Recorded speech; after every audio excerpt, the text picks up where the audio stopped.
Hello friends, నేను మీ Andhra Telangana weatherman మాట్లాడుతున్నాను. ఈ వీడియోలో ప్రస్తుతం మన తెలుగు రాష్ట్రాల్లో వాతావరణ పరిస్థితి ఏ విధంగా ఉంది మరియు రాబోయే రోజుల్లో మన తెలుగు రాష్ట్రాల్లో వాతావరణ పరిస్థితి ఏ విధంగా ఉండబోనుంది పూర్తి వివరాలు ఈ వీడియోలో తెలుసుకుందాం. అంతకంటే ముందు ఈ వీడియోని సబ్స్క్రైబ్ చేసుకొని లైక్ చేసి షేర్ చేస్తారని కోరుకుంటున్నాను. ఇక్కడ వాతావరణ పరిస్థితి గమనించినట్లయితే ప్రస్తుతానికి మనకు ఈరోజు శాటిలైట్ ఇమేజ్ గమనించినట్లయితే దక్షిణ తెలంగాణ జిల్లాలు మరియు ఉత్తర రాయలసీమ జిల్లాల్లో అంటే కర్నూలు ఉత్తర భాగాలు మరియు నంద్యాల ఉత్తర భాగాల్లో అక్కడక్కడ మోస్తరు వర్షాలు నమోదవుతున్నాయి.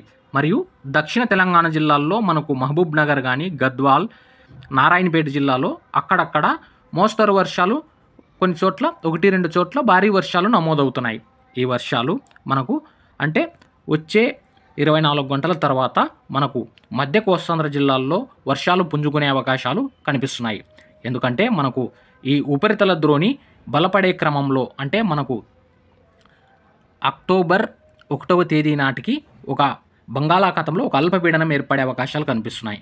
ప్రస్తుతానికి ఈ ఉపరితల ఆవర్తనం మనకు 30వ తేదీ నాటికి బలపడి ఆ తర్వాత 30వ తేదీ రాత్రిలోపు ఒక అల్పపీడనం ఏర్పడి ఆ అల్పపీడనం మనకు అక్టోబర్ 1వ తేదీ నాటికి తీవ్ర అల్పపీడనంగా మారి ఇది ఉత్తర వాయువ్య దిశగా కదిలే అవకాశాలు కనిపిస్తున్నాయి.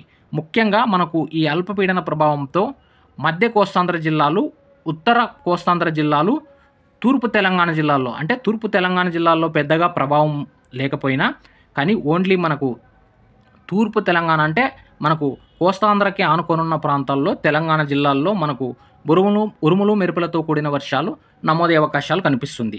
కానీ మనకు మధ్య కోస్తాంధ్ర జిల్లాలు, ఉత్తర కోస్తాంధ్ర జిల్లాల్లో మాత్రం ఈ అల్పపీడన ప్రభావం మనకు ఎఫెక్ట్ పడే అవకాశాలు కనిపిస్తున్నాయి. ముఖ్యంగా మనకు అక్టోబర్ 1, 2 మనకు సెప్టెంబర్ 30 తర్వాత 30, అక్టోబర్ 1, 2, 3 ఈ 4 డేట్ల మధ్య మనకు ఉత్తర కోస్తాంధ్ర, మధ్య కోస్తాంధ్ర జిల్లాలపై ఈ అల్పపీడన ప్రభావం ఉండే అవకాశాలు కనిపిస్తుంది.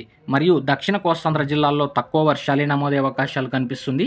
రాయలసీమ జిల్లాల్లో కూడా తక్కువ వర్షాలు నమోదయ్యే అవకాశాలు కనిపిస్తుంది. ఓన్లీ నంద్యాల జిల్లాలో మాత్రం అక్కడక్కడ ఒక మోస్తరు వర్షాలు మనకు రాబోయే 2 నుంచి 3 రోజుల వరకు కనిపిస్తున్నాయి.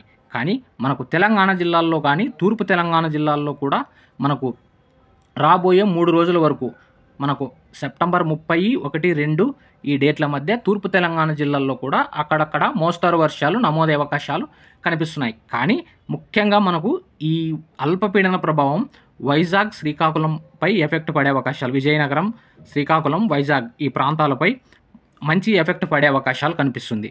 కానీ మిగతా ప్రాంతాల్లో మాత్రం అంటే విజయవాడ కానీ, బాపట్ల, గుంటూరు, వెస్ట్ గోదావరి, ఈస్ట్ గోదావరి ఇట్లా మధ్య కోస్తాంధ్ర జిల్లాల్లో మాత్రం ఒక మోస్తరు నుండి భారీ వర్షాలు నమోదయ్యే అవకాశాలు కనిపిస్తుంది. అంటే 30వ తేదీన రోజు మాత్రం అంటే 30వ తేదీ డేట్న ఆపొద్దు మాత్రం మనకు మధ్య కోస్తాంధ్ర జిల్లాల్లో ఉరుములు మెరుపులతో కూడిన వర్షాలు చాలా చోట్ల నమోదయ్యే అవకాశాలు కనిపిస్తుంది.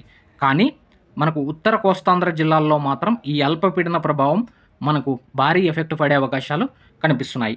ఎందుకంటే ఉత్తర వాయువ్య దిశగా ఈ అల్పపీడనం కదిలే క్రమంలో మనకు ఒడిస్సా వైపు వెళ్ళే అవకాశాలు ఈ అల్పపీడన ప్రాంతం మనకు కనిపిస్తుంది. అంటే ఒడిస్సా, పూరి మరియు భువనేశ్వర్ పరిసర ప్రాంతాల్లోకి వెళ్ళే అవకాశాలు కనిపిస్తుంది. ముఖ్యంగా అంటే ఒడిస్సాపై ఈ అల్పపీడనం వెళ్ళినా మనకు ఉత్తర కోస్తాంధ్రపై ఈ అల్పపీడన ప్రభావం మనకు పడే అవకాశాలు కనిపిస్తుంది. ఇది అండి ఇవాళకి ఉన్న వాతావరణ పరిస్థితి. ఈ వీడియోని సబ్స్క్రైబ్ చేసుకొని లైక్ చేసి షేర్ చేస్తారని కోరుకుంటున్నాను.